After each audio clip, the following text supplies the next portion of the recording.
굉장히 오랜만에 뵙는 것 같은 반갑습니다. 이미 어저께 우리 최준호 목사님께서 아가서 말씀을 전해주셨기 때문에 둘째 날 같은 첫째 날입니다. 마음이 편안합니다. 그래서 오늘 에베소서 5장 말씀을 가지고 깨어나라, 일어나라라고 하는 제목 아래서 여러분과 함께 말씀을 나누겠습니다. 말씀 나누기 전에 잠깐 기도하겠습니다. 우리를 향하여서 내가 너를 지명하여 불렀나니 너는 내 것이라 말씀하신 하나님, 우리에게 2026년을 시작하는 우리들 한 사람 한 사람에게 말씀하여 주시옵소서. 두려워 말라, 내가 너와 함께 함이니라. 놀라지 말라, 나는 내 하나님이 됨이니라. 내가 너를 굳세게 하리라. 참으로 너를 도와주리라. 참으로 나의 의로운 오른손으로 너를 붙들리라. 약속하신 그 하나님께서 이 시간 우리와 함께하여 주시고 각자의 삶 속에서 역사하시며 2026년도 믿음으로 주님과 함께 동행하며 가는 해가 될 줄 믿습니다. 하나님, 신년 집회를 시작합니다. 말씀하여 주시옵소서. 주의 말씀이 우리의 가슴에, 우리의 심장에 새겨지게 하시고 그 말씀을 붙잡고 일어나 걸어가며 하나님을 향하여 온전히 나아가는 우리 모두가 되게 하옵소서. 예수님의 이름으로 기도합나이다. 아멘. 사도 바울은 에베소 교회를 향한 마음이 참 특별했습니다. 왜냐하면 사도 바울이 3차 전도 여행 중에 다른 어떤 지역보다도 에베소 지역에서 많은 시간을 보내고 그들과 함께 하면서 복음을 전했기 때문에 그렇습니다. 해당에서 약 3개월 동안 복음을 전하다가 유대인들이 복음을 거부하니까 그 다음에 장소를 옮겨서 두란노 서원에서 2년이라는 기간을 매일 날마다 하나님의 말씀을 강론하면서 가르쳤습니다. 그렇기 때문에 다른 어떤 지역보다도, 물론 모든 것이 다 마음에 있겠지만 특별히 에베소 교회를 향한 사도 바울의 마음은 특별했다라고 생각이 듭니다. 그 복음을 전한 지 약 5, 6년이 시간이 지난 후에 사도 바울이 로마의 감옥에 갇혀 있을 때 그 에베소 교회를 향하여서 마음을 가지고 그들에게 전하고 싶은 글을 적고 있습니다. 이것이 진리이다라고 하는 것을 알려주고 싶고, 또한 그 에베소 지역에서 살고 있는 그들에게 어떻게 살아야 하는지를 전하고 싶어서 에베소서를 1장, 2장, 3장, 6장까지 기록하여서 보내고 있는 것입니다.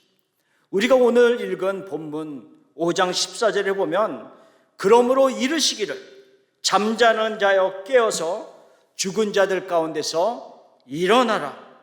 주께서 그러므로 이르시기를 잠자는 자여 깨어서 죽은 자들 가운데서 일어나라.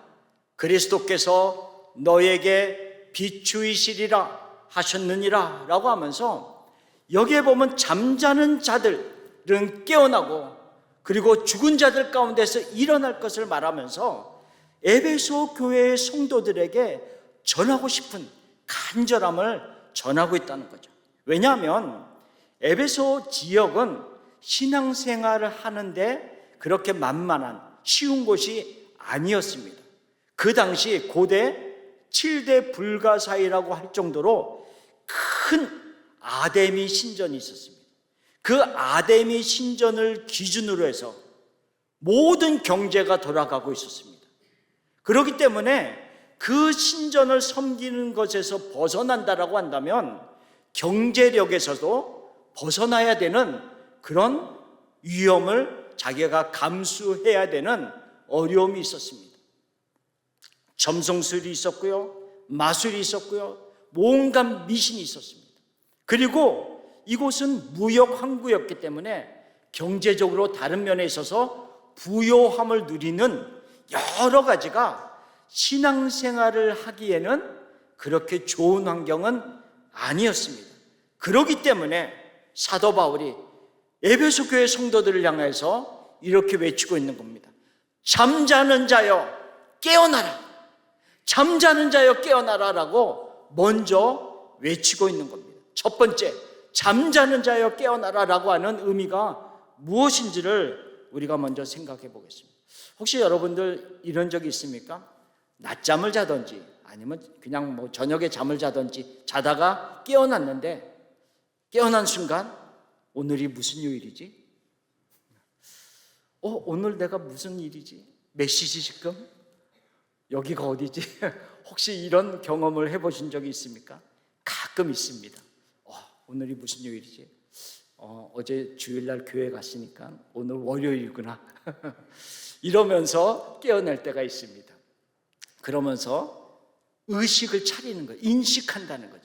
오늘이 어떤 날이고 지금이 몇 시고 하는 것을 인식한다는 겁니다. 잠자는 자여 깨어나라라고 하는 의미는 인식의 문제를 말하고 있습니다. 인식의 문제. 영적으로 우리가 알아야 되는 것을 우리가 바로 깨달아야 한다라고 하는 것을 말하고 있다는 거죠. 그래서 에베소서 4장에서부터 6장까지는 그리스도인들이 어떻게 살아야 하는 것을 말하고 있지만 어떻게 살아야 하는 것 이전에 우리가 어떠한 사람인가에 대한 인식을 해야 함에 대해서 에베소서에서 먼저 이야기를 하고 있는 겁니다. 그래서 에베소서 1장에서는 우리는 그리스도 안에서 부르심을 받은 교회이다. 우리가 교회다. 하나님의 교회다라고 몸된 그리스도의 몸된 교회다라고 하는 것을 얘기하고 있고요. 에베소서 2장에서는 우리는 성령 안에서 함께 지어져가는 하나님의 처소이다 이렇게 얘기해요. 우리가 하나님의 성전이다 이렇게 얘기하고 있습니다. 이 건물이 교회가 아니고 이 건물이 성전이 아니라 그리스도 안에서 부르심을 받은 여러분 한 사람 한 사람, 나도 내가 교회고 내가 성전이다 라고 하는 것을 에베소서에서는 말하고 있습니다. 그리고 나서 우리가 5장 14절 말씀을 읽었기 때문에 5장에서는 우리는 어떠한 사람인가에 대해서 먼저 인식하기를 원합니다. 에베소 5장 1절에서는 이렇게 말씀하고 있습니다. 그러므로 사랑을 받는 자녀같이 너희는 하나님을 본받는 자가 되고 라고 얘기하고 있습니다. 우리는 어떠한 사람인가라고 하냐면 하나님의 사랑을 받는 사람이다 이렇게 얘기하고 있습니다. 하나님의 사랑을 받고 있습니까? 여러분 느끼고 있습니까? 내가 진짜 하나님의 사랑을 받고 있는지 인식하고 있습니까? 근데 5장 2절에서는 이렇게 말씀하고 있습니다. 예수님에 대해서 말씀하시면서 그리스도께서 그는 우리를 위하여 자신을 버리사 향기로운 제물과 희생 제물로 하나님께 드리셨느니라 라고 얘기하고 있습니다. 그리스도께서 자신을 버렸다 그러고 있습니다. 자신을 버렸다. 이 버렸다라고 하는 말의 의미는 우리를 위해서 십자가를 지셨는데 억지로 지신 것이 아니다라는 거죠. 강제로 진 것이 아니다라는 거죠. 자기 스스로 자기를 버려서 우리를 희생했음을 이야기하고 있습니다. 그런데 여기서 우리가 주목해 볼 것이 있습니다. 뭘 얘기를 하고 있냐면 자신을 버렸는데 향기로운 제물이 되었다. 이렇게 향기로운 제물.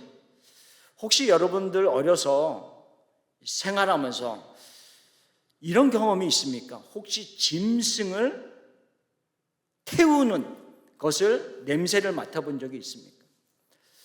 저는 시골에서 살아보지를 않아서 사실은 도시에서 살아서 그런 경험을 많이 겪지는 않았는데 한 번 딱 겪은 적이 있습니다.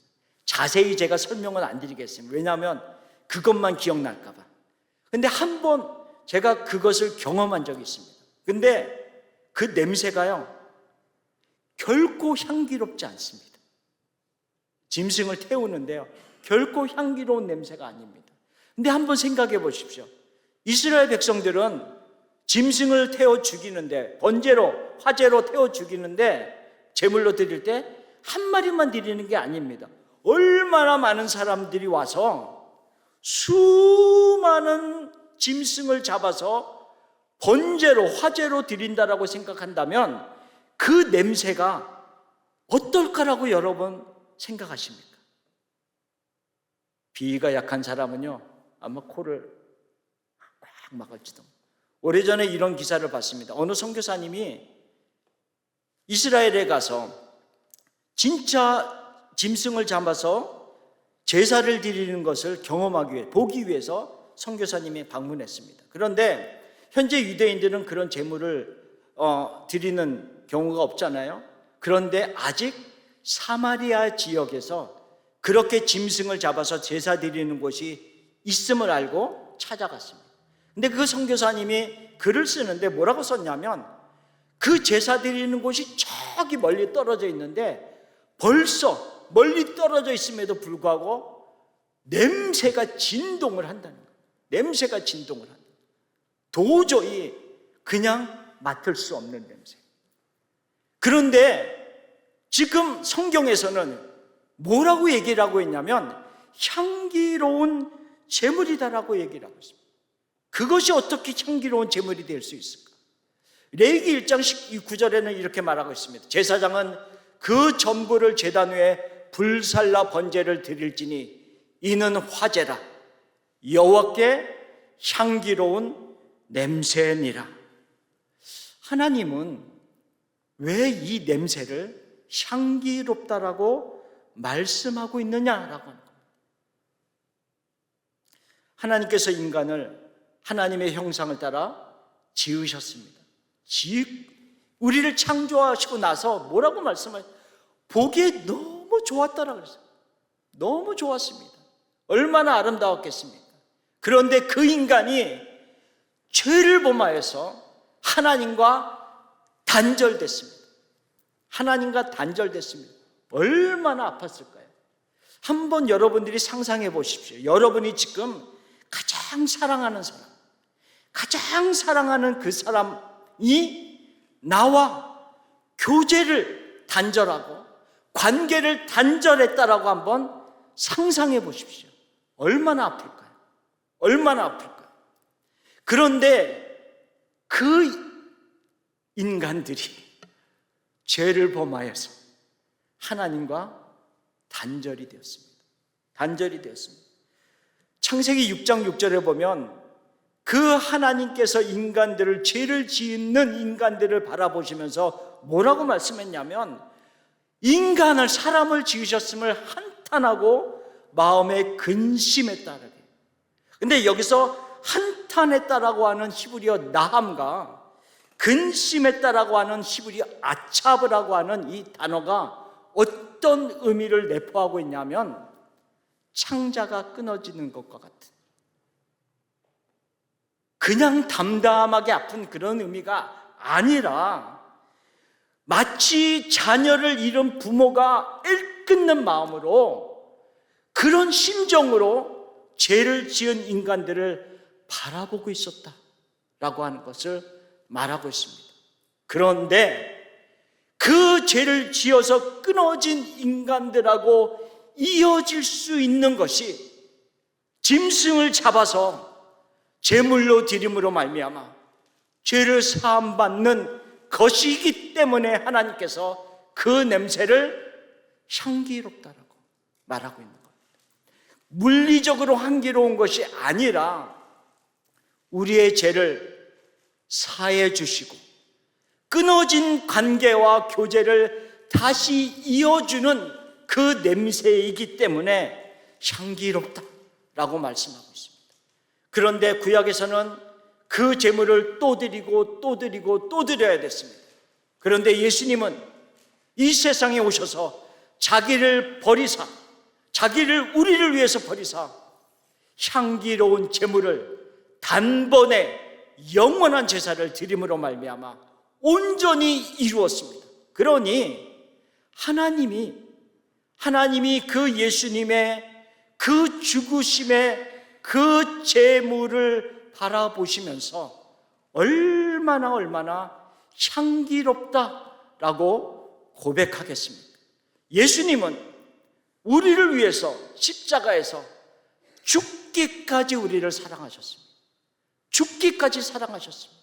우리가 손톱에 조그만 가시가 들어가도 얼마나 아픕니까?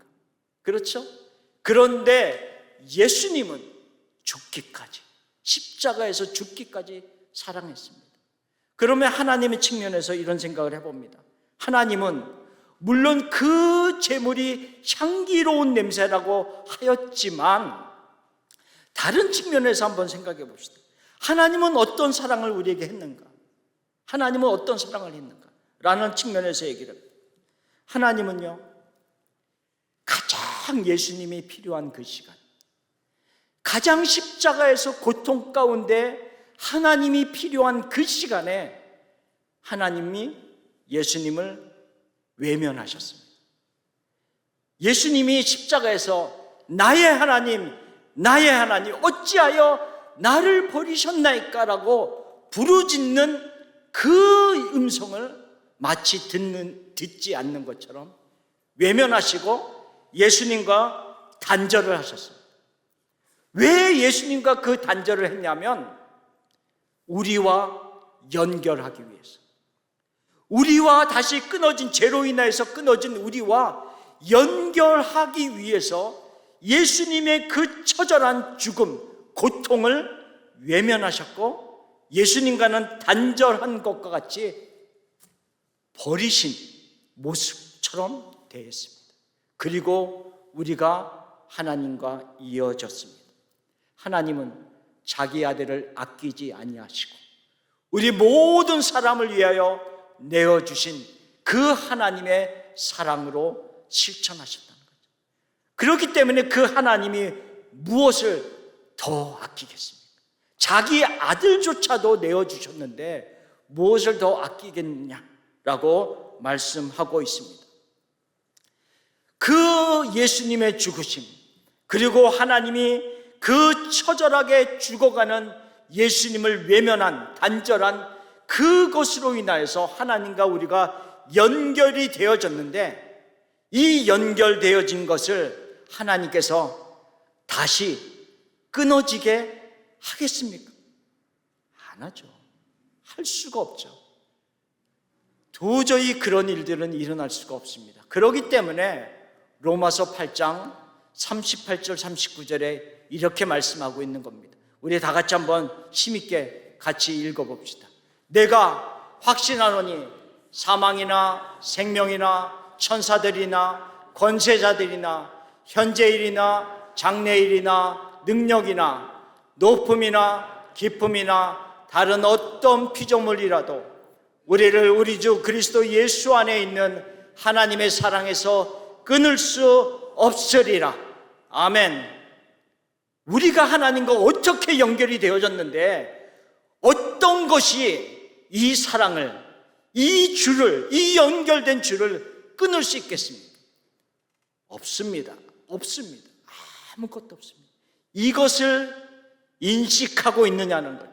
잠자는 자여 깨어나라라고 하는 이 말에는 이 하나님의 사랑을 우리가 인식하고 있느냐라고 질문을 하고 있는 겁니다. 과연 우리는 이 하나님의 처절한 사랑을, 예수 그리스도의 그 처절한 사랑을 얼만큼 깨어 있으면서 우리는 우리의 가슴에 새기고 있는가라고 사도 바울이 에베소 교회 성도들에게 말씀하고 있고, 또 오늘 우리들에게 하나님께서 말씀하고 있습니다. 만약 우리가 그것을 깊이 인식하지 못한다라고 한다면 하나님이 오늘 우리에게 말씀하십니다.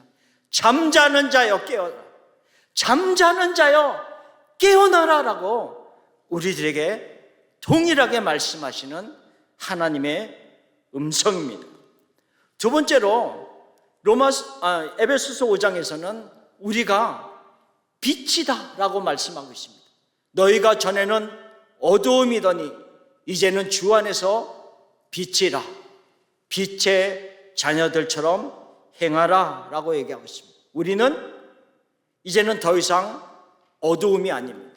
주 안에서 빛이라 라고 얘기하고 있습니다. 이 에베소서 5장 8절 말씀은 자세히 한번 보십시오. 우리가 어두움에 처해 있다라고 말하고 있지 않습니다. 우리 자체가 전에는 어둠이었다라고 얘기하고 있습니다. 우리가 전에는 어둠 자체였습니다. 그리고 이제는 주 안에서 빛입니다. 빛입니다. 전에는 어둠이었습니다. 어둠이라고 하는 의미가 무엇이냐라고 하는 거예요. 어둠. 작년 12월 20일 날 샌프란시스코에서 큰 정전 사태가 일어난 일이 있습니다. 변전소에 화재가 나서 샌프란시스코의 약 3분의 1 정도가 한 13만 가구가 정전이 되는, 그래서 온 도시의 3분의 1이 암흑이 되어버렸습니다. 깜깜했습니다. 그런데 문제는 또 다른 데 또 있었습니다. 뭐냐면 구글의 택시, 무인 택시 웨이모가 전기가 나가니까 스탑이 돼버렸어요. 자율주행을 해야 되는데 연결이 되지 아니하니까 그냥 도로에 멈춰서고 말았습니다. 그러니 그 뒤에 있는 차들이 다 혼잡할 수밖에 없는 그런 일들이 있었습니다. 연결이 되지 않는다라고 한다는 것은 어두움이고 혼돈이고 그 안에는 온전한 하나님의 빛이 없음을 얘기하고 있습니다. 어둠이라는 것은 빛의 근원지로부터 끊어짐을 얘기합니다. 생명의 근원지로부터 끊어진 것을 말하는 것이 어둠입니다. 너희가 전에는 어둠이다라고 하는 것은 무슨 의미를 가지고 있었냐면, 너희가 전에는 너희 안에는 영적인 생명이 없었다. 혼돈만 있었다. 사망만 그 안에 존재했다 라고 하는 것을 말하고 있습니다. 그런데 예수님께서 이 세상에 오셔서 십자가에 달려 돌아가셨을 때 제6시로부터 온 땅에 어두움이 임하였습니다. 그리고 제9시까지 그 어두움은 계속되었다라고 얘기하고 있습니다. 약 3시간 동안 어두움이 온 그곳에 가득했습니다. 그냥 일어난 물리적인 어두움이 아니라 상징적인 의미를 가지고 있습니다. 모든 어두움의 저주들, 심판의 어두움, 하나님과 단절된 어두움, 이 모든 어두움의 상징으로 예수님께서 십자가에 달려 계실 때 6시로부터 9시까지 어두움 가운데 있었습니다. 그리고 9시, 9시쯤 되었을 즈음에 예수님께서 이렇게 외칩니다. 예수께서 크게 소리질러 이르시되 엘리 엘리 라마 사박다니 하시니 이는 곧 나의 하나님 나의 하나님 어찌하여 나를 버리셨나이까 하는 뜻이라. 그 어둠 속에서 온 어둠 가운데 처해져 있는 인간들을 위하여서 예수님께서 이렇게 말씀하십니다. 나의 하나님 나의 하나님 어찌하여 나를 버리셨나이까. 어둠 가운데서 외쳤습니다. 우리 모두를 대신해서, 우리 모두를 대표해서 그 안에서 외쳤습니다. 사실은 이것은 우리가 외쳐야 될, 하나님께 외쳐야 될 부르짖음입니다. 그런데 인간은 영적으로 죽어 있기 때문에 이런 외침을 할 수가 없습니다. 왜? 예수님께서 이 세상에 오셨을 때 빛이 어두움에 빛이 돼 어두움이 깨닫지 못하더라 이렇게 말씀하셨어요. 우리가 생각할 때 어두움 가운데 있을 때 빛이 확 비치면 빛이 비쳤구나 이렇게 우리는 다 알 것 같은데 영적으로는 그렇지 않다는 거예요. 죽어 있는 자는, 영적으로 죽어 있는 자는 그 어두움 가운데 있을 때 빛이 와서 빛이 비침에도 불구하고 어두움이 그 빛을 깨닫지 못하더라. 그렇기 때문에 어두움 가운데 있었던 우리들을 대신해서 예수님께서 그 어두움 속에서 외쳤던 겁니다. 나의 하나님, 나의 하나님, 어찌하여 나를 버리셨나이까? 그 외침을 통하여서 우리는 그리스도와 함께 십자가에 못 박혔고, 또한 그리스도와 함께 십자가에서 일어나서 부활에 동참하는 자가 된 것입니다. 그렇기 때문에 전에는 어둠이었지만 이제는 주 안에서 빛이 되었다라고 에베소서 5장 8절에 말씀을 하고 있는 겁니다. 우리는 이 사실을 얼마나 인식하고 있느냐라고 하는 것을 말씀하고 있습니다. 얼마나 우리가 빛의 존재로서 우리는 우리 스스로가 이제는 어둠이 아니라서 더 이상 음행과 온갖 털욕과 탐욕은 너희 중에서도 그 이름은 부르지도 말고 어두움 일에 동참하지도 말고 오히려 이제는 시와 찬미와 신령한 노래들로 하나님을 찬양하면서 지내야 되는, 어두움은 물러가고 빛의 존재로서 살아야 한다라고 하는 이 사실을 얼마나 우리는 인식하고 있느냐라고 하는 겁니다. 그렇기 때문에 에베소 교회 성도들을 향해서 잠자는 자여 깨어나라, 잠자는 자여 깨어나라, 하나님의 사랑을 인식하고 우리는 더 이상 어둠이 아니라 빛이라고 하는 이 존재적 인식을 가지라라고 하는 것을 말씀하고 있는 겁니다. 잠자는 자여 깨어나라. 그리고 나서 사도 바울은 두 번째로 그렇게 말합니다. 죽은 자들 가운데서 일어나라. 죽은 자들 가운데서 일어나라, 이런 말씀을 합니다. 캐나다의 한 복지센터에서 이런 일이 있었다고 합니다. 무슨 모임을 만들었냐 하면 깨어주기, 서로 깨어주기 모임을 만들었습니다. 왜냐하면 은퇴를 한 나이 많으신 분들이 혼자 독고하면서 특별한 목적을 잃어버리고 살다 보니까 그분들이 집에 혼자 있으면서 잠을 자는 시간이 점점 많아지기 시작했습니다. 그런데 그 잠을 자는 시간이 많아지는 것이 얼마 정도 더 많아지기 시작하냐면 12시간, 13시간, 15시간 이렇게 점점 많아지기 시작하는 거예요. 그러다 보니까 어떤 일이 일어나면 영양실조가 걸리고요. 그 다음에 혼자 지내다가 독거사하는, 혼자 살다가 죽는 경우가 심심치 않게 일어나고 시작했습니다. 그래서 이분들이 모임을 만든 게 깨워주는, 서로 깨워주는 모임을 만든 거예요. 그래서 수시로 전화합니다. 전화해서 일어나라고, 전화벨이 들리면 일어나라고 깨워주는 그런 모임을 만들었답니다. 그만큼 깨어나는 것이 중요하다는 얘기죠. 그렇죠? 마찬가지라는 거죠. 5분만 더, 5분만 더. 물론 5분 있다가 깨어나면 괜찮은데 영적으로 5분 하다가 많은 시간을 우리가 자게 되면 영적으로 너무너무 기운이 점점 빠지게 되는 그런 모습이 될 수밖에 없다는 거죠.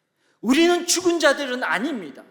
영적으로 죽은 자들은 아닙니다. 그러나 죽은 자와 같은 모습으로 잠잘 수 있다라고 얘기하고 있다는 거죠. 그래서 에베소서 이 5장 14절에서 사도 바울이 에베소 교회 성도들을 향해서 잠자는 자여 깨어나서 죽은 자들 가운데서 일어나라 라고 얘기하고 있는 거예요. 일어나라라고 말하고 있습니다. 이 일어난다라고 하는 헬라어가 아나스타라고 하는 말입니다. 아나스타. 이 아나스타라고 하는 헬라어는 어디에 많이 사용이 되었냐면요, 죽었다가 다시 살아나는 경우, 부활의 경우, 다시 살아나는 경우에 신약에서 많이 사용을 하였습니다.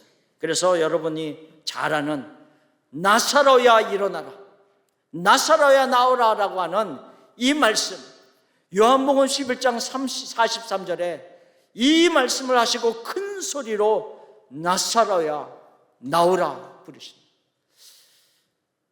만약 예수님께서 이 말씀을 하실 때 나사로야 라고 하는 이름을 빼먹었으면 어떤 일이 일어났을까요? 아마 수많은 그 소리를 듣는 수많은 죽은 사람들이 일어나지 않았을까, 이렇게 우리가 생각도 해봅니다. 나사로야 이렇게 불렀기 때문에 나사로가 그 예수님의 말씀을 듣고 반응을 합니다. 일어나서 이미 죽은 지 나흘이나 지났는데 그 죽음에서 나옵니다. 이것이 죽었다가 살아나는 나오라, 일어나라라고 하는 의미를 가지고 있습니다. 또 다른 경우가 있습니다. 해당장 야이로의 딸입니다. 이미 죽어 있기 때문에 다 절망 가운데 있었습니다. 그런데 예수님은 뭐라고 말씀하십니까? 죽은 것이 아니라 잔다라고 말씀하시고 들어가서 그 아이의 손을 잡고 이르시되 달리다 굼 하시니, 번역하면 곧 내가 내게 말하노니 소녀야 일어나라 하십니다. 여기서 일어나라 라고 하는 말도 아나스타라고 하는 말입니다. 죽어 있지만 그 예수님의 말씀에 반응해서 일어나라, 달리다 굼, 이 굼이라고 하는 말이 일어나다라고 하는 말입니다. 부드럽게 말씀하십니다. 나사로를 부를 때는 큰 소리로 외쳤지만 이 어린 소녀에게 갔을 때는 다정하게 달리다 굼, 일어나라 라고 말씀하십니다. 이 굼이라고 하는, 이 굼, 달리다 굼이라고 하는 말이 아가서의 말씀에 사랑하는 자여 일어나 함께 가자라고 얘기했을 때 일어나라 라고 하는 그 말이 굼이 같은 어원입니다. 일어나라, 다 어떤 의미를 가지고 있냐면 단순히 앉아있다가 일어나는 의미를 말하는 것이 아닙니다. 그냥 앉아있다가 일어나는 일이 아니라 완전히 죽었다가 완전히 절망 가운데 있다가, 아가서의 말씀은 겨울에 너무 고통과 절망 속에 있다가 이제는 봄이 되어서 그 사랑하는 자를 향해서 일어나라, 더 이상 절망 가운데 머물러 있지 말고, 더 이상 죽음 가운데 머물러 있지 말고 이제는 일어나자 같이 라고 말씀하는 겁니다. 그러면서 아가서에 뭐라 그랬죠? 일어나 함께 가자 그랬습니다. 예수님은 결코, 하나님은 우리를 향해서 혼자 가라고 말씀하시는 분이 아니십니다. 우리를 불러놓으시고 너 혼자 가라고 말씀하시는 하나님이 아니시다. 함께 가자라, 함께 동행하시고 우리보다 앞서가시면서 이끌어 주시고 우리가 필요한 모든 것을 공급하시는 하나님이심을 말씀하고 있는 겁니다. 그 하나님이 지금 에베소서 5장 14절에 말씀하는 겁니다. 죽은 자들 가운데서 일어나라. 죽은 자들 가운데서 더 이상 너희들은 어두움에 속한 자들이 아니기 때문에 죽어있는 자들과 비슷한 모습으로 살지 말아라 라고 말씀을 하고 있습니다. 공통점이 다 무엇입니까? 나사로도 그렇고요, 어린 소녀도 그렇고 가장 절망적인 상황이었습니다. 더 이상 소망이 없다라고 생각하는 그런 상황 속에서 하나님은 우리 한 사람 한 사람을 향해서 말씀하십니다. 그곳에 주저앉아 아무런 소망이 없는 것처럼 머물러 있지 말고 일어나라, 일어나라, 나와 함께 가자. 내가 너의 손을 붙잡고 내가 너를 도우리라 말씀하시는 하나님이십니다. 우리가 2020년도를 26년을 시작하면서 하나님께서 우리들에게 말씀하십니다. 먼저는 잠자는 자여 깨어나라라고 말씀하십니다. 더 이상 우리가 잠자는 것과 같이 하나님이 우리에게 베풀어 주신 너무나도 많은 것들을 인식하지 못한 채, 깨닫지 못한 채 그냥 잠자는 자와 같이 그냥 멍청한 모습으로 살아가는 그런 자들이 아니라 인식하는, 올바로 깨닫는 자들이 되기를 소원합니다.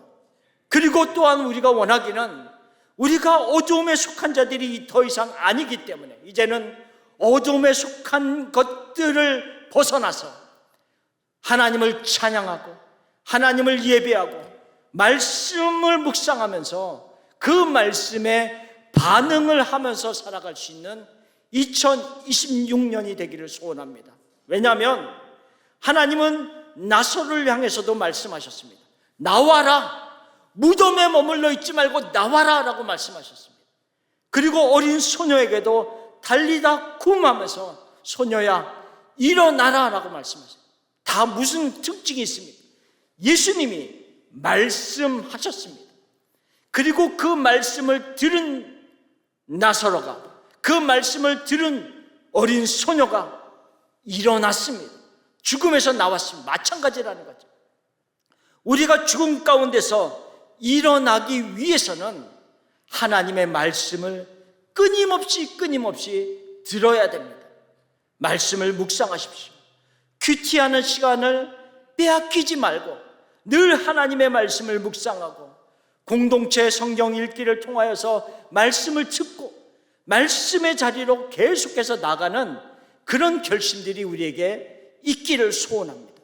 그래서 그 들려지는 하나님의 말씀에 반응을 보이면서 우리가 주저앉아 있었던 절망의 자리가 있었다라고 한다면 그 자리에서 일어나고 다른 연약한 영혼들을 붙잡고 우리가 같이 일어날 수 있는 그런 든든한 모습들, 그런 담대한 모습들, 강건한 모습들이 우리에게 있기를 간절히 소원합니다.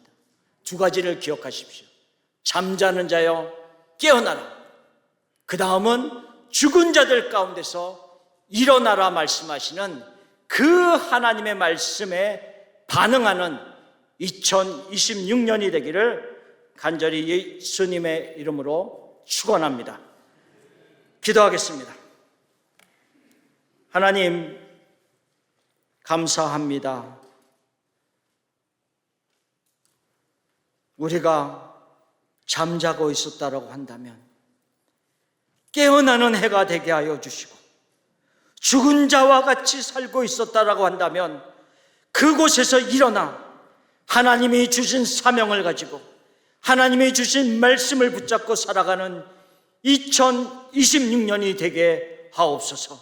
하나님, 그리하여서 우리가 깨어날 뿐만 아니라 우리 가정이 깨어나게 하시고, 우리 교회가 깨어나게 하시고, 우리 가정이 일어나게 하시고, 우리 교회 전체가 일어나 주의 빛을 발하는 하나님의 사람, 하나님의 가정, 하나님의 교회가 되게 하여 주옵소서. 하나님께 온전히 의탁합니다. 예수님의 이름으로 기도하옵나이다. 아멘.